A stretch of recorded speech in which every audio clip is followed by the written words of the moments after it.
What's up, everybody? So today is the continuation of a pretty awesome day already. I'm at Champion Car Company. I just finished filming a twin turbo Nissan 370Z. They just finished detailing it all, and this is going up on their website within a day or so. This thing has 650 horsepower at the rear wheels. That was insane driving that car.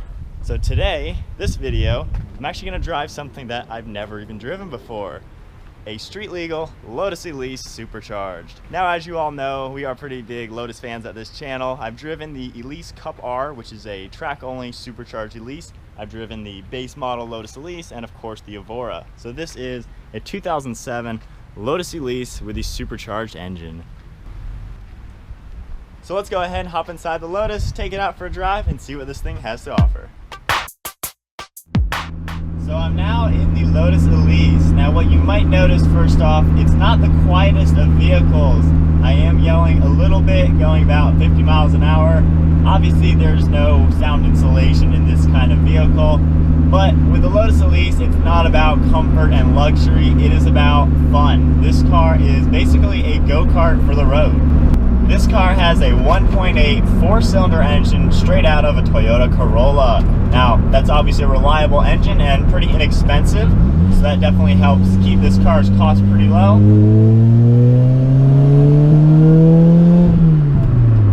But don't let that little engine fool you at all. This has a supercharger on it. Now, this car actually started off as the normal 111R, which is just a naturally aspirated vehicle.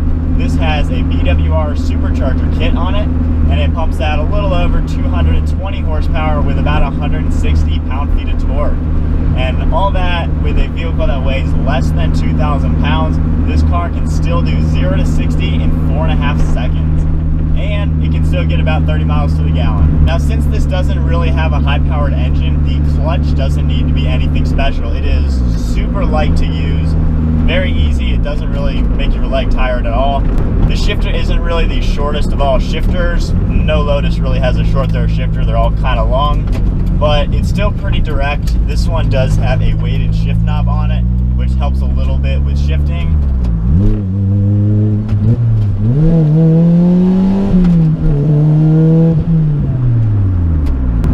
As far as luxuries go in the Lotus Elise, you're pretty limited. Now, this one is a pretty luxurious model. This does have carpeted floor mats and power windows. This also does have leather seating, and for the driver, you can move the seat forward and back.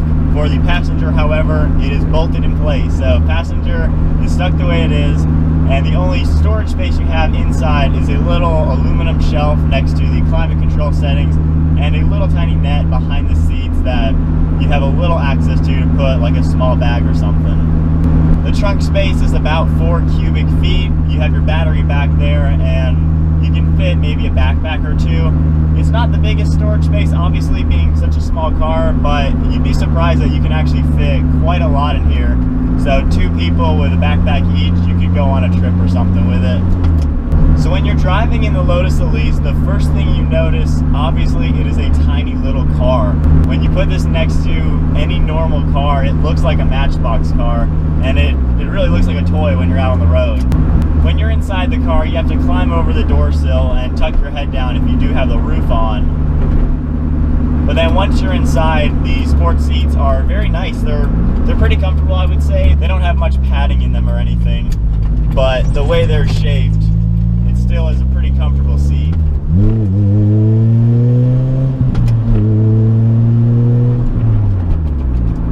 Now, as far as suspension and road noise go, as I get to a set of train tracks, you want to go very slow over these,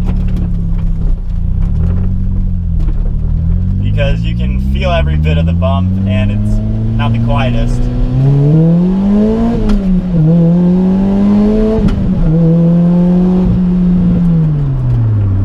You'd be surprised how quick these cars really are. With a low 200 horsepower, you don't expect that to be even supercar territory, but the way this car performs, it'll outrun some pretty popular V8 performance cars, and the sound it makes is pretty awesome. You don't really hear the supercharger as much as I was hoping.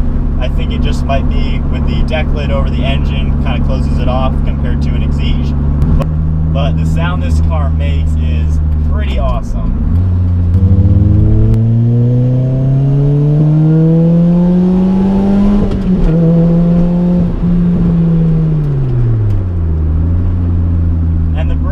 It does have pretty small brakes, less than 2,000 pounds. You don't need a big old 6-piston caliper up front or anything. But you have disc brakes all 4 corners with ABS, and they do their job stopping the car. The handling in the car is the best. And I remember when I first heard about the Lotus Elise, all everyone talked about was it's the world's best handling car. And for me, that stood out, and that's when I became a fan, I guess back in 2005. But when you're driving it, the steering feel is unlike anything else. With no power steering, it is incredibly direct. And as you take a turn, there is no body roll.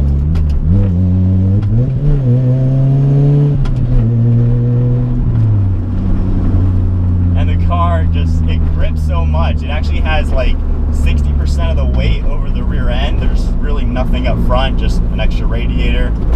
So you have all the weight in the rear with skinny little tires on there, but you cannot break this car loose even if you tried. It has plenty of grip, and with the amount of power, especially with such a good power to weight ratio, this car is so quick for being pretty underpowered in the sense of comparing to any kind of sports car or supercar.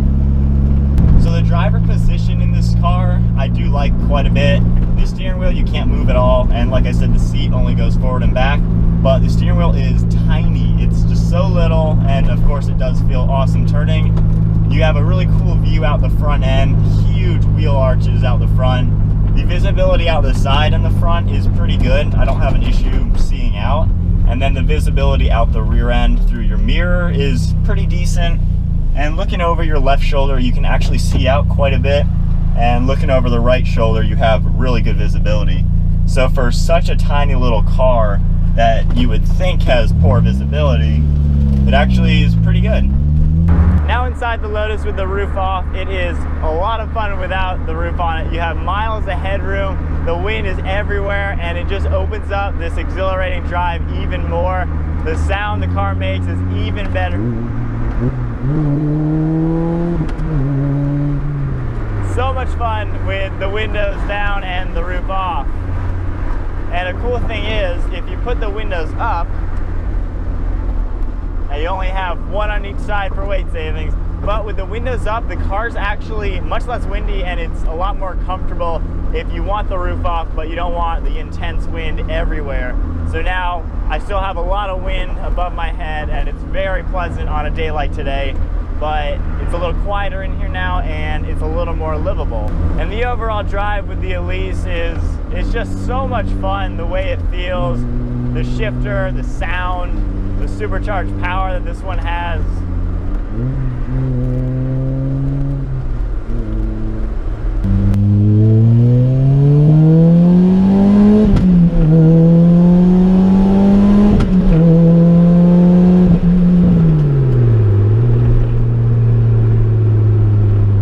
So at the 60-mile-an-hour mark, you can hear the tires rolling just a little bit, but that's not what this car is about. So anyone who actually complains about the noise this car makes shouldn't be driving a Lotus. So with this car, the engine and exhaust, they sound awesome. I'll put the GoPro outside so we can kind of get a better clip of how the exhaust sounds. Very powerful sounding, and of course the power, there's a lot of power in the car too.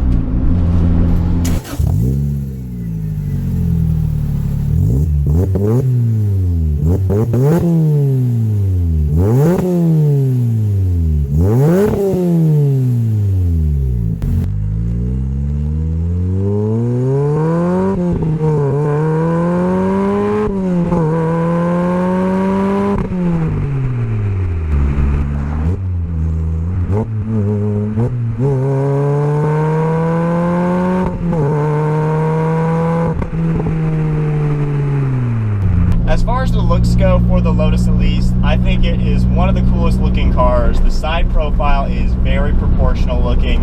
It looks super sporty. Obviously it does look like a Matchbox car being so small, but I think it looks really nice with the roof on or off.